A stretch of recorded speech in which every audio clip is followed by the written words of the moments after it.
నేను ఏవి డొంక తిరుగుడు వాటికి కాదు, స్ట్రైట్ అడిగేది ఒకటే. జగన్మోహన్ రెడ్డి గారు మన ప్రెస్ కాన్ఫరెన్స్ పెట్టారు. మీరే అందరు చాలామంది వచ్చారు, ఇంకా కొద్దిమంది కూడా వచ్చినట్టున్నారు.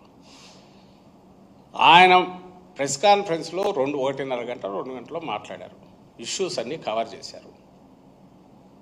ఇష్యూస్లో కొన్ని ప్రశ్నలు లేవనెత్తారు, సిచ్యువేషన్ ఎక్స్ప్లెయిన్ చేశారు. ఆయన మొన్నటి వరకు ముఖ్యమంత్రి జగన్మోహన్ రెడ్డి గారు, ఆయన ఎక్కడా తోలనాడలే ఇంకోటనలా.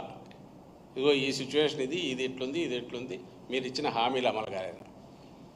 ఆ రోజు సాయంత్రం అనుకుంటా, మధ్యాహ్నం ఏమో ఫైనాన్స్ మినిస్టర్ పెట్టాడు, అతను ఏదో రప్పరప్పని ఇంకో పక్కకు పోయినాడు. రామాయణంలో పిడకల పెట్టట్టే అది క్రియేట్ చేసింది మీరే, తెలుగుదేశం పార్టీ వాళ్ళే. ఈయన దగ్గరికి వచ్చినప్పుడే అప్పుడే ఎవరో రిపోర్టర్ తీసుకొచ్చి చూపించారు, ఇదిగో ఇది టీడీపీ కార్యకర్తలు కూడా తెలిసింది అని. అంటే అవునా అని చూసి ఆయన దాని మీద కామెంట్ చేశాడు. ఇష్యూ ఆ రోజు వచ్చిండేది, ఒకవేళ నువ్వు ఆన్సర్ చేయాలంటే సత్తెనపల్లికి జగన్మోహన్ రెడ్డి గారు పోయి జనం రావడం గురించి కానీ నీకు ఏదైనా సమస్య ఉన్నా, లేదా సత్తెనపల్లికి అక్కడికి పోయి ఆయన వచ్చిన తర్వాత ఏదైనా జరగాలని ఏదైనా మాట్లాడు, పర్లేదు. లేదు అంతకుముందు పొదిలికి సంబంధించి పోయి వచ్చాడు, అక్కడ ప్రధాన అంశం వచ్చి పొదిలికి పోవడం మీద రైతులకు సంబంధించిన అంశము, పొగాకు సంబంధించిన అంశము మేము చేసేసాము. జగన్మోహన్ రెడ్డి గారు మీరు పోవడం ఎందుకు అనగలిగింటే బాగానే ఉండేది. దానికి ఆన్సర్ ఇవ్వలే, దీనికి ఇవ్వలే, మధ్యలో దీని మీదకి పోయింది. మరుసటి రోజు పేపర్లు చూస్తే, వాళ్ళ పేపర్లు ఈనాడు కానీ జ్యోతి కానీ ఇంకా టీవీలు చూస్తే ఒక్కటంటే ఒకటి జగన్మోహన్ రెడ్డి గారు రైజ్ చేసిన క్వశ్చన్స్ కానీ దానికి ఈయన ఆన్సర్స్ కానీ ఉండవు. ఈయన ఆన్సర్స్ ఉండవు. క్వశ్చన్స్ ఏమైనా 2-3 పెట్టారేమో తెలియదు అడుగున ఎక్కడన్నా, ఆన్సర్స్ అయితే నాకు కనపడలే. మొత్తం ఈయనంతగా డొక్క చేరుతా, డోలు కడతా, తాట తీస్తా.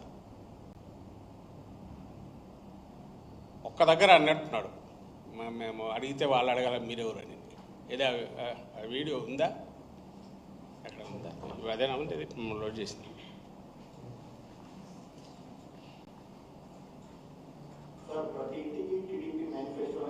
ఇదే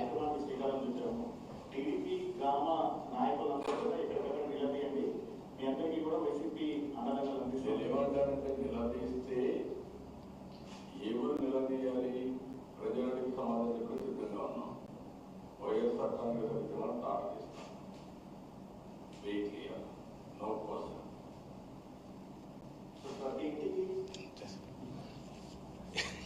ఎవరిని బెదిరిస్తున్నాడంటే నాకు అర్థం కావట్లే. వాళ్ళ జగన్మోహన్ రెడ్డి గారు ఏమడిగాడో ఆయన చెప్పడం కూడా పూర్తి కాలే, ఎవరో అడగడం. ఆయన చెప్పాల్సిన అవసరం లేదు, ఈయనకు తెలిసింటుంది. సరే అడిగాడు,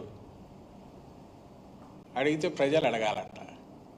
అంటే 5 కోట్ల మంది వచ్చి అడుగుతారా? లేదా మన లెక్కల ప్రకారం 1,60,00,000 కుటుంబాల్లో 1,40,00,000 కుటుంబాలు ఎలిజిబిలిటీ ఉన్నట్టున్నాయి. వైట్ రేషన్ కార్డులో ఉండే 1,40,00,000 కుటుంబాలు ఎంతో ఉన్నట్టున్నాయి. వాళ్ళందరూ వచ్చి అడగాలనా? వాళ్ళందరూ నువ్వు రాణిస్తావా? ఎవరు అడుగుతారు? మీడియా అడిగితే అడగాలి, అది లేదు ఎలాగో అడిగితే సాక్షి ఒకటి అడగాలి, మీ వాళ్ళు అడగరు. ప్రతిపక్షం అడుగుతుంది, అదర్ ప్రతిపక్షాల్లో ఉండే పార్టీలు, డిఫరెంట్ పార్టీస్ అడగాలి. ప్రధాన ప్రతిపక్షంగా నువ్వు ఒప్పుకోకపోయినా ఉండేది వైఎస్ఆర్సీపీ, ఖచ్చితంగా అడుగుతారు. మేము అడుగుతాం. ఆ రోజు అడిగింది మా అధ్యక్షుడు, మాజీ ముఖ్యమంత్రి, మొన్నటి వరకు ముఖ్యమంత్రిగా ఉన్న జగన్మోహన్ రెడ్డి గారు అడిగాక నీవు ఇర్రెస్పాన్సిబిలిటీ కాకపోతే, లేకపోతే దాన్ని ఏమనాలో ఆ ఏజ్ చూసి గట్టిగా అనలేం. కానీ రివర్స్ తిట్టడం, తాట తీయడం ఏది నాకు అర్థం కావట్లే. ఎవరు తాట తీస్తాడు? అంతకుముందు ఏమో భూస్థాపితం చేస్తానంటాడు, తాట తీస్తానంటాడు. ఇది ఆన్సరా? జనం అడిగితే నేను చెప్తానంటే జనం ఎక్కడ అడుగుతారు? నేను అడిగేది ఏంది, అది ఎలాగో దించుతారు.